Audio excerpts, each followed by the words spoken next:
You're listening to Health Courage Collective Podcast, episode 81, Kindness Affects How You Age.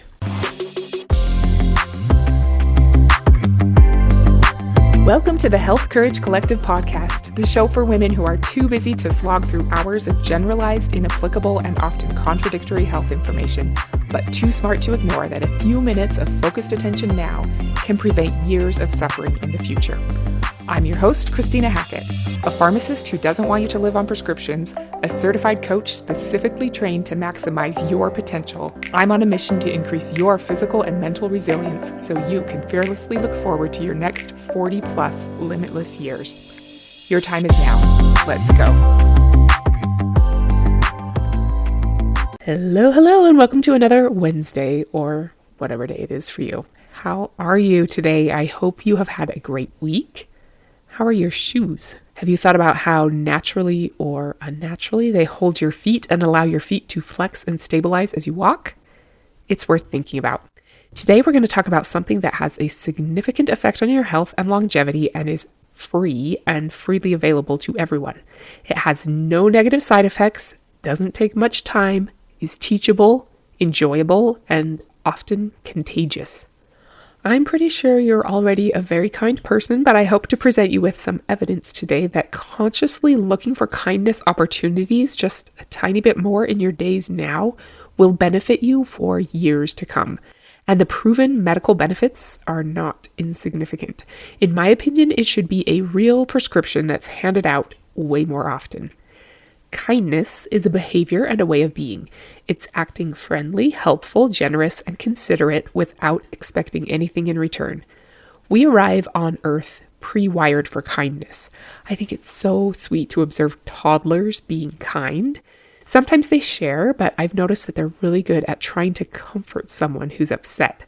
It's so sweet that they naturally do that. I consider myself a pretty good person because I always have good intentions, but I know I miss a lot of opportunities for kindness throughout my day because I'm busy. I'm running from one thing to the next and not really present to the opportunities that I'm sure are there, but I'm completely oblivious to. The opportunity to be a little bit inconvenienced for the greater good. It's for sure something I can and intend to work on. Kindness alters the chemistry of your body, which is pretty cool. You get more endorphins, dopamine, serotonin, and oxytocin from kindness. Serotonin boosts your mood, endorphins reduce pain, dopamine makes you want to do it again, and oxytocin promotes warmth and connections to other people. This can help lessen feelings of sadness, loneliness, and stress, and it can be contagious, which is awesome. The physiological changes to your brain and mood are so profound and scientifically reproducible that kindness is often incorporated into psychotherapy to help people with serious struggles cope more effectively. Acts of kindness do need to be repeated, though, because the oxytocin and dopamine bursts you get only last for a few minutes. The dopamine you get from kindness is sometimes referred to as a helper's high, which I think is cute, like a runner's high, but a helper's high. Have you ever felt it before? I have. Oxytocin is often called the love hormone because it helps bond us together with other people. It's actually pretty cool as a natural and side effect-free treatment for a lot of conditions, including depression, and even applied topically for like vaginal pain and used in wound healing. It's so interesting. It's anti-inflammatory and antioxidant. It boosts your immune system. It calms you down and lowers your blood pressure while helping you focus. Oxytocin encourages the release of nitric oxide, which we learned about way back in episode 9. This is cardioprotective, reduces high blood pressure, helps prevent heart attacks and strokes, and allows better nutrient delivery to all of your organs and tissues. It also improves healing and regeneration. It's pretty fascinating. Hey, I just wanted to quickly interrupt and ask if you really love your protein bars. If not, you might want to check out Built Bars.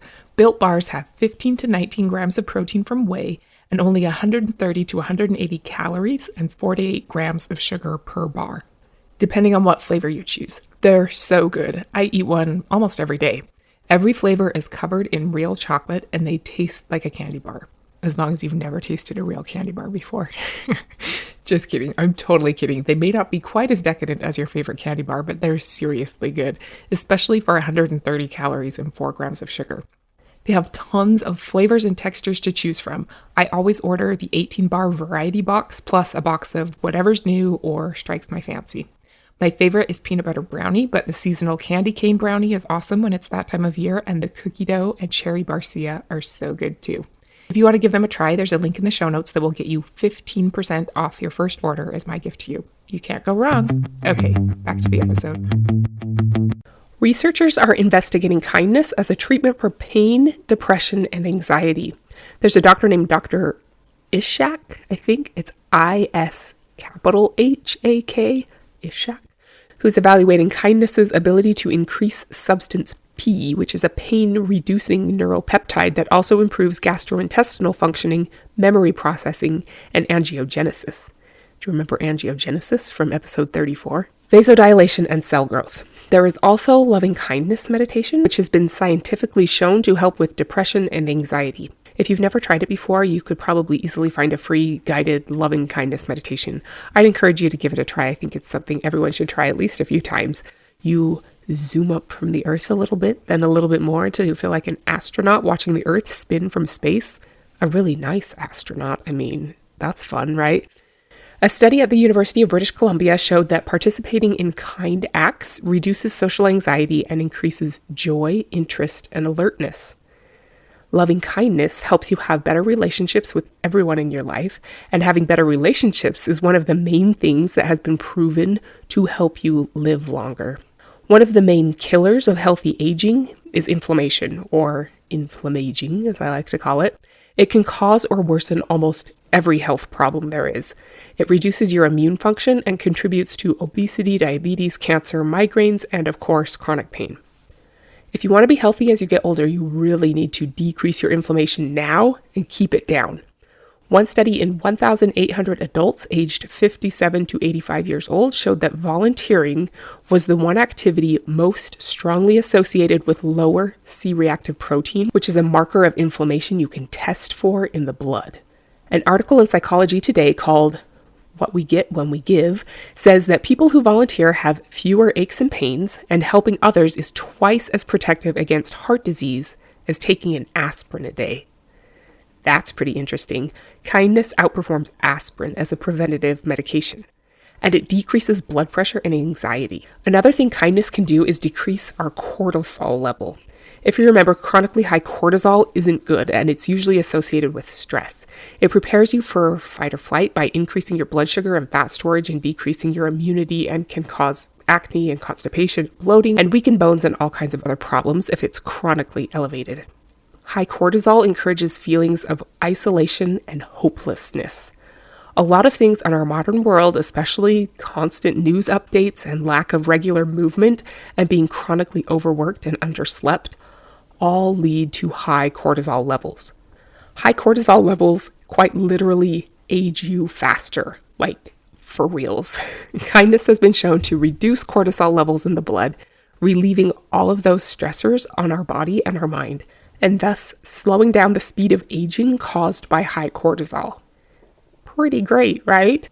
Dr. Marcy Hall says that while we're born with the capacity for kindness, we also all have the capacity to be unkind and selfish. She advises that we don't think of kindness as a personal quality, but as a practice or a habit, something that you do, not who you are.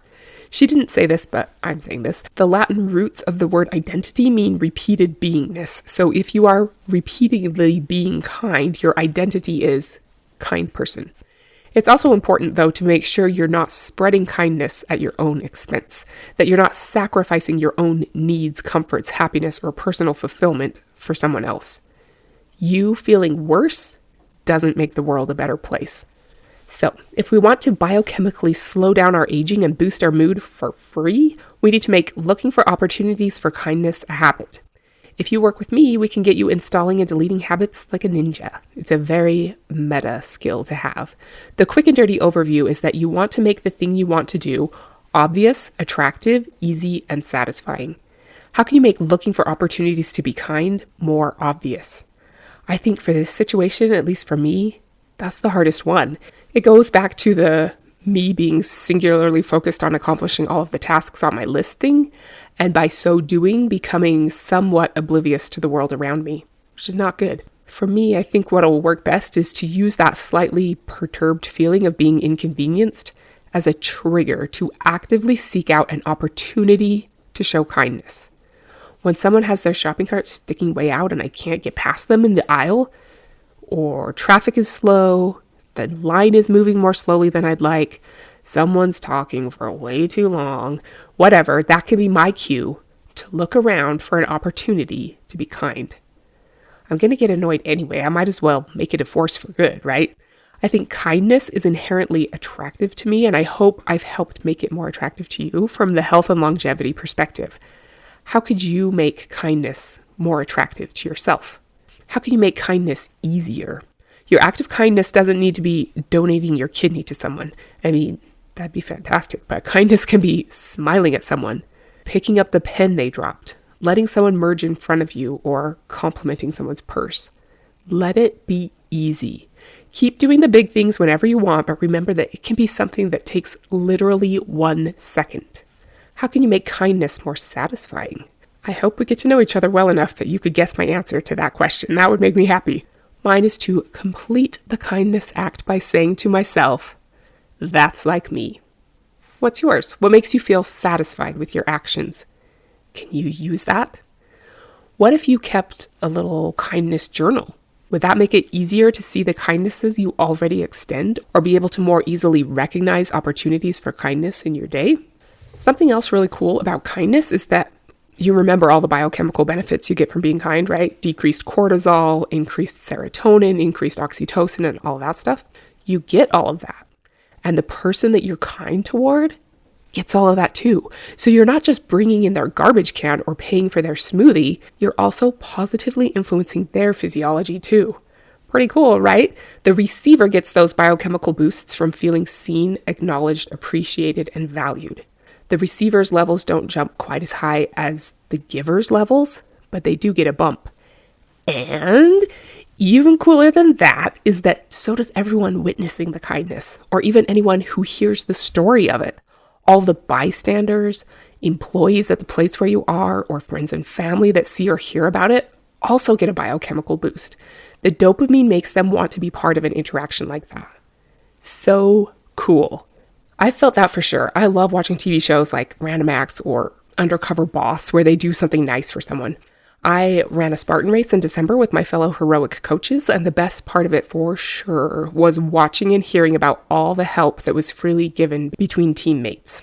A 17-year-old coach carrying a 70-year-old coach across the finish line, 6 guys staying with one girl the whole entire race to make sure she got through every obstacle, and saying they were way more proud of their 4-hour finish time than they would have been if they had finished in 1 hour. Even just the cheering each other on. Watching other people like you do awesomely kind things makes me want to be better, which is a beautiful thing.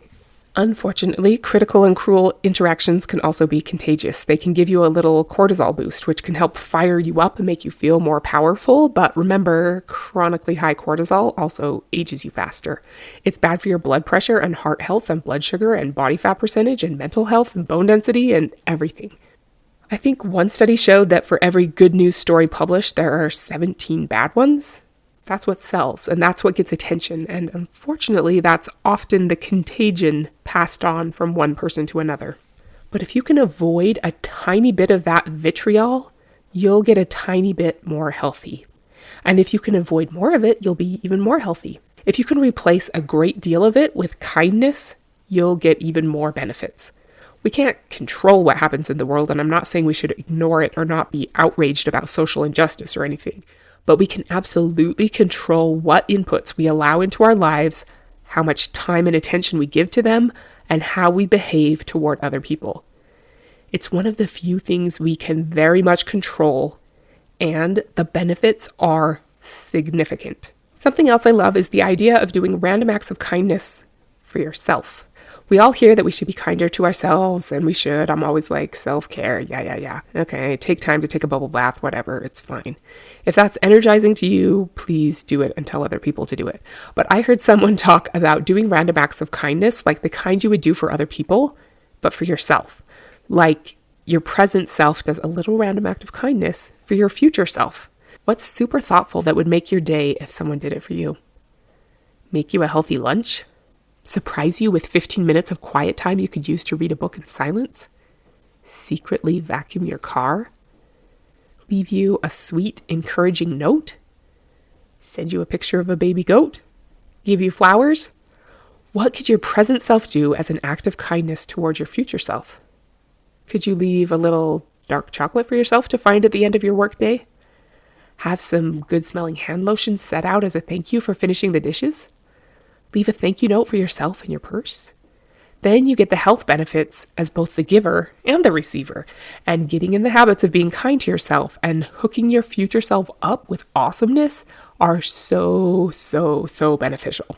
If you set an intention for kindness or a trigger that you'll use as a reminder to look for the opportunity to be kind, you can supplement your body with oxytocin, serotonin, dopamine, substance P, and probably a lot of other cool things that we haven't figured out yet. I've been trying out my new plan to use annoyance as a reminder to look for opportunity to show kindness in just the few days since I started writing this episode. It's been great. So far, I've let someone into traffic, let someone ahead of me in the grocery line, picked up a bunch of paper towel pieces on the women's bathroom floor, and listened with more full attention to someone than I typically would have. I hope you find whatever works best for you to remember to add a little bit more kindness into your day. Not in a self-sacrificing way, but in a way that edifies everyone involved. Remember, it's a habit, not an inborn way of being. The more reps you do, the easier and more natural it becomes. And it's physiologically good for your health and helps your body and mind live healthier and longer. Like, for reals. I wanted to end with a few ideas I came across of ways to show kindness. Let them generate your own personal ideas, and also think about whether present you can do any of them for future you. Share a smile, make a donation, volunteer, hold open the door, pay for the person behind you in line, be specific instead of just saying a generic thank you, send a note to someone, call or text someone just to brighten their day. Listen to an older person tell you the same story you've heard a million times before. Leave money on a vending machine for someone to discover. Hide money in other random places for people to discover. Pick up litter. Give someone flowers. Compliment someone's style. Feed someone's parking meter. Donate blood. Leave a positive review. Listen with full presence and no judgment. Put a note in someone's lunchbox. Leave little kid Valentines for your family members to find, especially if it's not Valentine's Day. Tell everyone in a group how great one of them is. Seek out and thank the janitor. Celebrate someone's half birthday. Or do a chore that someone else is typically responsible for. I know you can think of lots more. You are awesome, really. I wanted to end with a quote from the Dalai Lama. Be kind whenever possible. It is always possible. Next week, we're going to talk about how to make better health decisions. Until then, slow down the aging process with kindness and don't be normal. Thank you so much for tuning into the Health Courage Collective podcast. I am truly honored that you have paid me the enormous compliment of your time and attention. I would be so grateful if you would share this podcast with someone you know and subscribe so you never miss an episode. This podcast is for entertainment and information purposes only. Statements and views on this podcast are not medical advice. This podcast, including Christina Hackett and producers, disclaim responsibility for any possible adverse events by use of information contained herein. If you think you have a medical problem, consult a licensed physician.